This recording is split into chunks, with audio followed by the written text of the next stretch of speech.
Hello friends, how are y'all doing today? In this video, we are going to talk about the black stains, the black marks that y'all see on the wall.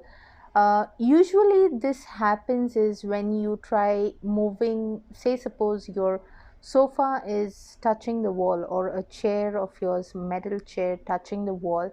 You try to just pull it through or shift it to another place and it just gets rubbed against the wall, and all of a sudden you'll see one big black mark, a line, or maybe there's more than a line, just that it's rubbed in that area. So usually there's a very easy way out to get this cleaned.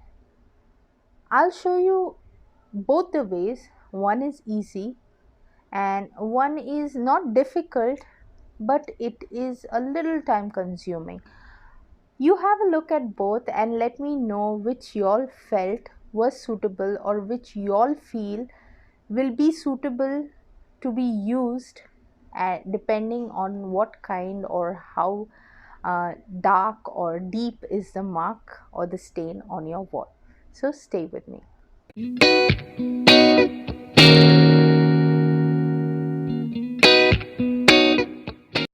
So as you can see, this is the line which I was talking about.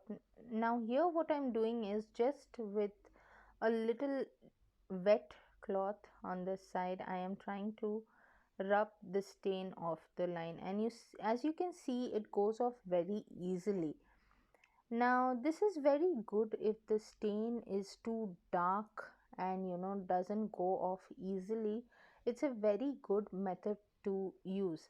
However, I feel in a long run, this is not really good, because in this method what usually happens is the stain, as you try to remove it with the wet cloth, it basically is removing off the layer of the paint.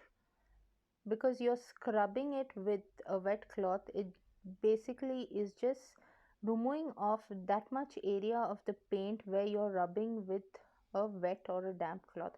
So I don't prefer using this method if the stain is too light. It's good if you have a very dark or bold mark like this showing up on your wall. Now here you can see the stain. I'm taking a rubber, normal eraser that you would use to rub anything that you have written with pencil, and just rub it on the stain, and you'll see the stain really goes off well. This is time consuming, but ensured the layer of the wall does not get caught up or does not wipe away. It's just that it rubs whatever mark is there over there. See, this is useful for lighter marks. It goes off very easily, and at the same time, now this mark is a bit dark. We'll have to struggle a bit, but eventually it will get wiped off. With this method, what happens, you're cleaning the wall, at the same time your rubber as well gets clean. This So friends, I sincerely hope this video was helpful. Do let me know in the comment section what do you have to say about it. And it's a request, as always, if you haven't as yet subscribed to my channel, please do not forget to click on the subscribe button and the bell notification icon that you see besides it to get updates on all my upcoming videos. I'll see you in another episode of How.